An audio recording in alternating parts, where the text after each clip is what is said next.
Is it all really worth it? Schools have quite a responsibility when it comes to preparing young people for work and getting careers into perspective. Right, I'm sitting here with a group of fifth form students from Island School, all totally confident about their forthcoming GCSEs. Yeah. Maybe yes, no, who knows. Well, do you think there's a good syllabus on offer at Island School? Yes. Yeah? Because we're allowed to take such GCSEs like photography and business technology, which aren't available in some English schools in England. And also at A-levels, you don't have to take just A's. There's a whole range of A-level courses and AS levels, and also a whole group of GCSEs, like Delaney said, like catering and psychology. So what type of help do you get at Island School when you're choosing careers? Well, we have a careers room, and we're allowed to use that at lunch times and breaks. And what it consists of is several books and videotapes and leaflets on universities abroad and how to choose our careers. And we can use the computers as well. And Mrs. Richards helps us out with that. We also have a specialised Cascade program, which is during school time. We go into the computers room and our form tutors help us out with the program, and that helps us to choose which subjects we should take according to the grades that we've got from the subjects we took before. Now, you've got interim week coming up. It's different. It isn't actually job placement. Can you tell us a little bit about that? Well, all the fifth formers were given a list of community service or charities to help out, and we picked 5 and listed them in order. And then the teachers allocated 10 of us, I think, to a group. And it just involves us going out for a week, helping the group, maybe building children's toys or painting walls or helping with Down syndrome kids and things like that. And it just gives us experience and everything to see what other people do and how they live, and it gives us a chance to help sort of broaden our horizons and things like that. So what do you look for when you're choosing a job, choosing a career? I think the most important thing is job satisfaction, because if you like what you're doing, then everything's worth it. But if you don't, then money can't make up for it. So you don't look at it and think, right, I want money, I want a good lifestyle. You could see money as one way for a job, but I think even if you get lots of money but you don't like what you're doing, then in the end you aren't really getting much out of it. Do you think it's a difficult decision then, having to narrow your subjects down to 3 or 4? I think it's very difficult because you like so many things, and then you've got to have to make a choice to give up some of the things you like. And then if you make the wrong decision, choose the wrong ones, then later on in life it affects you because you can't do certain careers because you've limited yourself in choosing your subject. So when you've chosen a job, you've chosen a career, do you then view it as a job for life? I think so, because there's no point just doing different jobs all the time. So you're wasting your time, and then it's much better and you get to do your job all the time. Yeah, I think if you've chosen your subjects and everything carefully up to that point, and you've chosen things that you enjoy doing and that you're good at, it should be a job for life because you've put all this work into it. And I think you should have chosen things that you enjoy doing. Also, I think it depends on the type of job, because if you've got into a job where there's a chance for promotions and branching out into different areas, well, then it should be a career for life. Careers information is available in most school libraries. Val, when do teenagers actually have to know what field they want to go into? They don't ever really have to know what field they're going to go into until they get into the degree situation and then have got to seek employment. They need to be able to choose GCSEs. They have to choose A-levels. But as long as they try and keep doors open, there's no pre-requirement that they must know that they want to be such and such. I've been talking to a few of the 5th years downstairs about to choose A-levels, and they seem, quite worried about it. If they make the wrong choices now, then they feel that they've blown it. If they choose the wrong ones, it could be wrong ones in terms of actually choosing something in which they won't be very successful, and that will then influence their admissions into an American, an Australian or a UK university. So that is a problem. Secondly, if they drop out of some subjects, say science, at A-level and then later decide that they want a career that needs it, they're left not with a brick wall. They can always go back. They could move on elsewhere to a college of higher education and put that A-level in. Or they could do a university bridging course.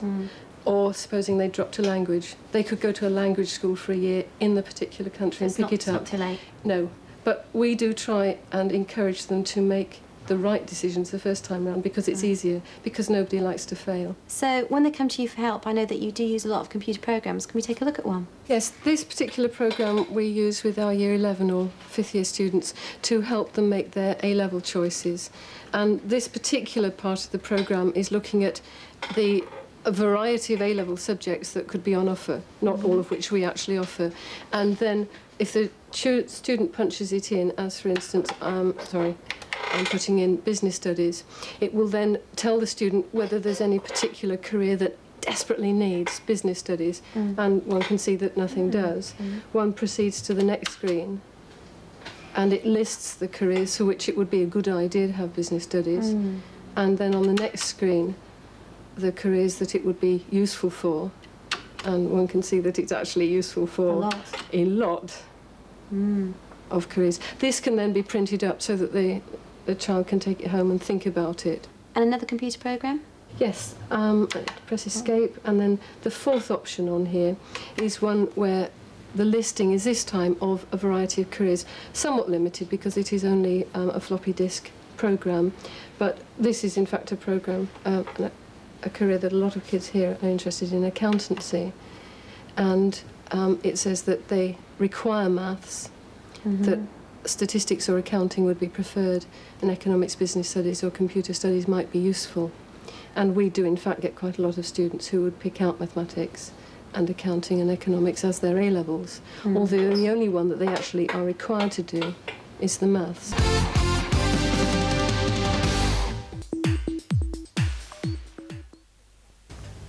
Some of the best information about a job comes from direct experience in a work situation, as we found out from a group of A-level students involved in a job placement scheme. Right, now I've got a group of A-level students who are lower six? Upper six. Yeah. Mixture? Yeah. Right, OK. Now, you've got this scheme in school of job placements. Some of you have been on it, some of you haven't. You're about to go on, I believe. How did you actually start being involved and getting onto the job placement? Well, both of us, we wanted to go in the same career, which is medicine. And so we talked to our careers advisor, and she suggested that we get actual hands-on experience with the job.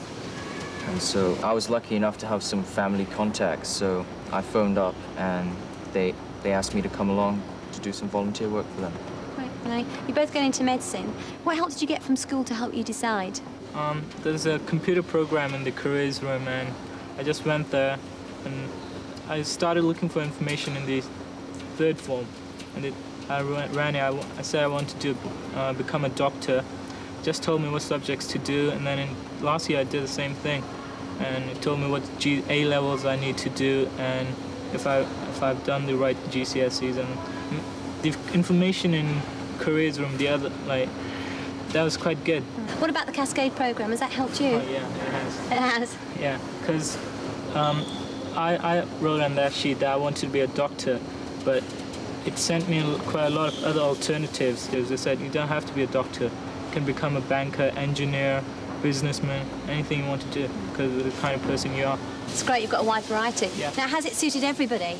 No, it didn't work with me because it told me things like I should be a teacher, and I definitely didn't want to be a teacher. I mean, I don't like kids, and that's just not a job I want to do. They didn't tell me anything I didn't know about myself already. Like, I like art and might go into psychology. So do you think the program's perhaps for somebody who just hasn't made a decision?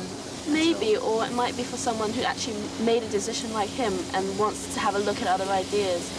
But I really didn't think it was very useful. You filled in on the form, I don't like children. Well, I don't remember what I said, okay. But I don't like them. All right, so you're a bit iffy about it, yeah. Okay. Max, you've completed your job placement. How was your first taste of work?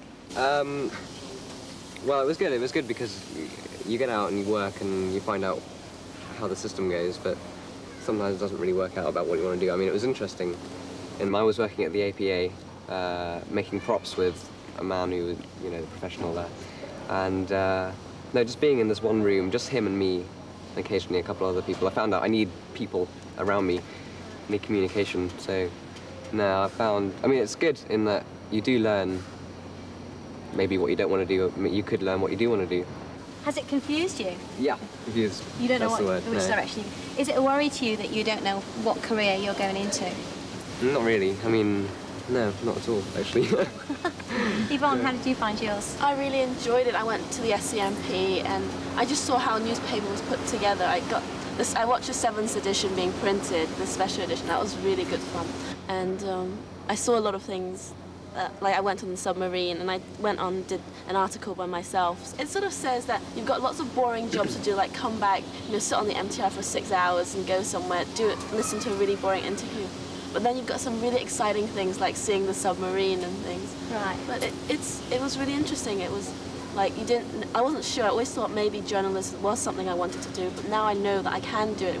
It's sort of been brought to the ground and not this dream thing up there. Right, for British students or American students, they probably only have to travel, I don't know, hundreds of miles actually to get to the university.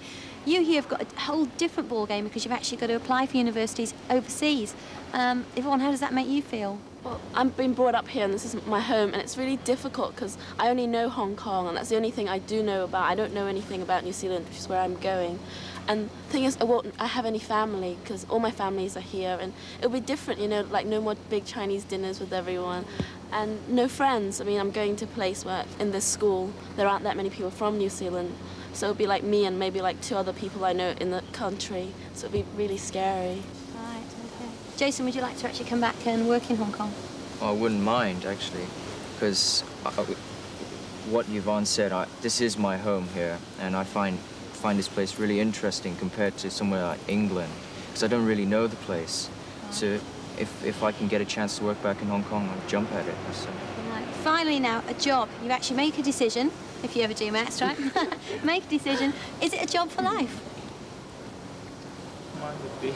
Yours would be? Yeah. Presumably your training's would be a long time. I want to become a doctor and I want to stay like that. I've talked to other doctors and that's what I think I really want to do, is just stick with the same job. Anyone oppose that view? Well, I just want to do everything. I can't make up my mind like Max, so I think I'll go into journalism if I can't do whatever I want to do. So it's really interesting. So Max, a little bit of this, a little bit of that. Dart about the place. Yeah, I think it's quite healthy either way. Well, Sarah, I know I'll be seeing you soon because you're on job placement at ATV. Yeah, that's right. I'm very interested in communications and television work, and hopefully this week will give me a clearer view of what I'm going to do, because there's so many different aspects of television, so I'll be able to decide which one I'm interested in. All right, well, I'll probably bump into you along the ATV corridor somewhere. Okay, thanks very much, everyone. Okay, thanks.